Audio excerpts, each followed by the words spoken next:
Hello बच्चों, start करते हैं कोज ऑफ अर्थ मैग्नेटिज्म। यानी कि हमने पहले क्या पढ़ा था कि अर्थ हमारा क्या होता है, मैग्नेट होता है। अर्थ क्या होता है, हमारा एक तरह का मैग्नेट होता है। तो इसका कोई एग्जैक्ट कारण नहीं पता हमें, इसके कुछ फॉलो ये अज्यूम्ड किया गया एक कंसेप्ट है, इसके कुछ कारण है, ठीक है ना। So the exact cause of earth magnetism is not yet known fully, but it is assumed that it is due to following reason, ठीक है। किसी कारण की वजह से it may is be due to rotation of earth about it axis. This is because every substance is made up of charge particle like proton and electron. If they rotate, the current develops and magnetic field produces. कहने का मतलब ये है कि हमारी अर्थ अपने axis पर rotate करती है। ध्यान से सुनना तभी समझे। हमारी अर्थ अपने एक्सिस पर रोटेट करती है और हमें ये भी पता है कि हर एक पार्टिकल किससे बना होता है, प्रोटॉन और इलेक्ट्रॉन से। अब ये बताओ, जब हमारी अर्थ मूव करेगी तो इसके साथ क्या मूव करेगा, इलेक्ट्रॉन मूव करेगा। अगर इलेक्ट्रॉन मूव करेगा तो करंट बनेगा। दूसरा कारण क्या है, जो हमारी अर्थ कोर है, मान लो हमारी कोई पृथ्वी है, उसके अंदर बीच का पॉइंट क्या होता है, कोर होता है, वो एक्सट्रीमली हॉट होता है, ठीक है ना।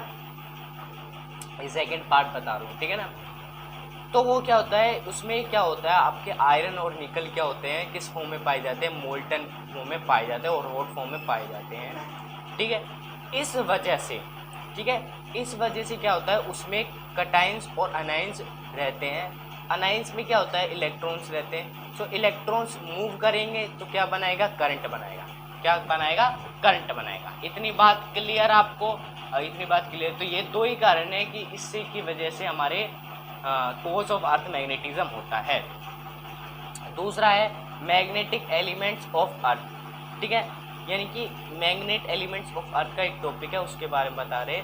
This are the elements which completely specific magnitude and direction of magnetic field at any point on earth, ठीक है।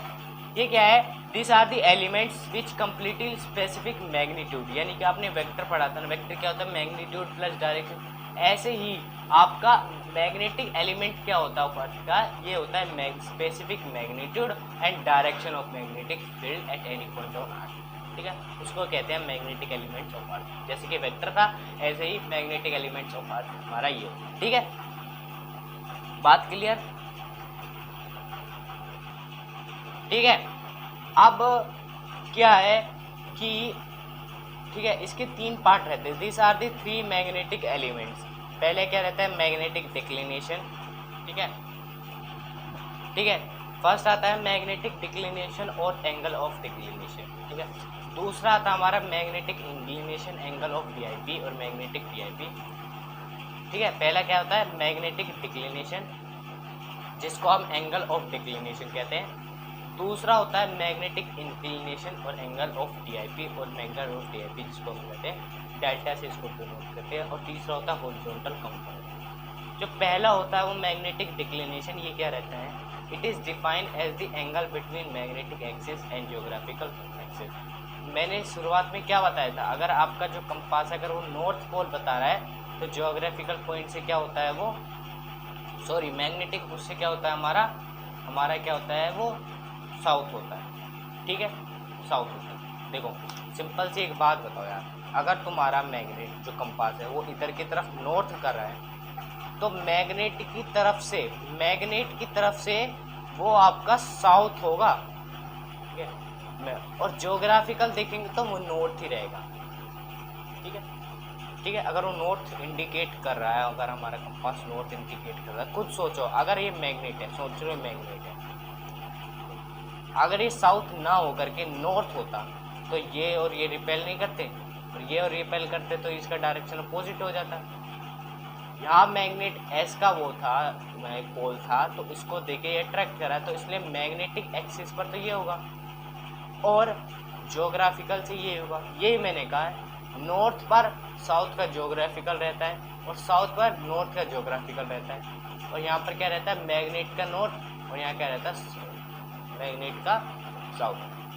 ये कह रहा है it is defined as the angle between magnetic axis and geographical axis. या हमारी मैग्नेटिक एक्सिस रहती है या हमारी जियोग्राफिकल एक्सिस रहती है, इसके बीच में कितना एंगल रहता है, थीटा, उसी को हम मैग्नेटिक डिक्लिनेशन कहते हैं। दूसरा होता है मैग्नेटिक इंक्लिनेशन, जिसको हम एंगल ऑफ DIP से डिनोट करते हैं। It is defined as the angle between resultant magnetic field of earth and central line in magnetic compass. ठीक है, ये मान लो हमारा सेंट्रल है, ये क्या हमारा सेंटर है, कंपास का सेंटर है, और ये हमें नॉर्थ को इंडिकेट कर रहा है। तो इसके और इसके बीच में क्या होता है, एक एंगल रहता है जिसको हम डेल्टा से डिनोट करता है। वही कह रहा है it is defined as the angle between resultant magnetic, जो हमारा रिजल्टेंट है, रिजल्टेंट क्या नॉर्थ है, एंड सेंट्रल लाइन क्या है, central line in magnetic compass. ठीक है, इतनी बात क्लियर।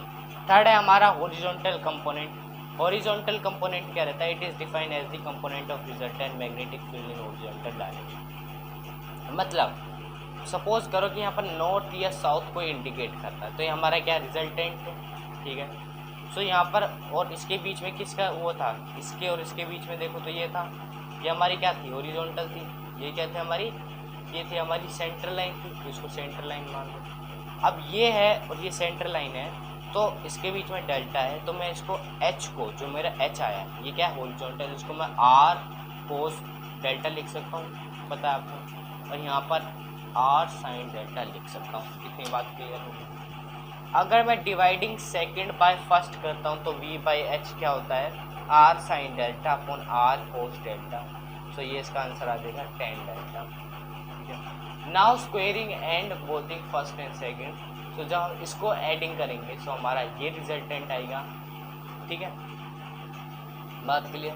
क्वेश्चन देखे तो क्वेश्चन क्या है, place the vertical component is √3 times of the horizontal component. जो हमारा वर्टिकल कंपोनेंट है यानी कि V, वो √3 टाइम्स ऑफ हॉरिजॉन्टल पे। ठीक है, ठीक है। Calculate the angle of DIP, यानी कि एंगल यानी कि tan डेल्टा निकालना है। And also calculate the resultant magnetic field, यानी कि हमें R की वैल्यू निकालनी है। रिजल्टेंट मैग्नेटिक फील्ड, रिजल्टेंट यानी कि R की वैल्यू निकालनी है। And the horizontal component is this. अब यहाँ पर H की जगह इसको पुट कर देंगे, H की जगह ये आगे हमें गिवन था, हमने इसकी जगह पुट कर दिया। tan डेल्टा क्या हो जाएगा, क्योंकि हमें एंगल ऑफ DIP निकालना है, तो एंगल ऑफ DIP निकाला है तो tan डेल्टा हो जाएगा, V/H हो जाएगा। तो ये क्या आ जाएगा, √3H अपॉन H, तो √3 आ जाएगा। √3 होती है tan 60 की वैल्यू, डेल्टा की वैल्यू हो जाएगी 60। ठीक है, इतनी बात की है। R इक्वल टू क्या हो जाएगा, जो हमें रिजल्टेंट निकालना वो क्या होता है, H² + V²। ठीक है, इसमें आप वैल्यू पुट कर दो, इसमें क्या करना है आपको वैल्यू पुट करना है। सो आपकी वैल्यू पुट करके आ जाएगी। ठीक है, ये ज़्यादातर पूछा जाता है वैसे, अगर कंपटीशन के लेवल से आप चेक कर रहे हो। ठीक है, ठीक है। इस फिलहाल इसमें से अब मैं एक क्वेश्चन ही करवाऊँगा, अगले में मैं बोर मैग्नेटन करवाऊँगा। ठीक है, तो वीडियो को कर देना लाइक, शेयर और सब्सक्राइब कर देना।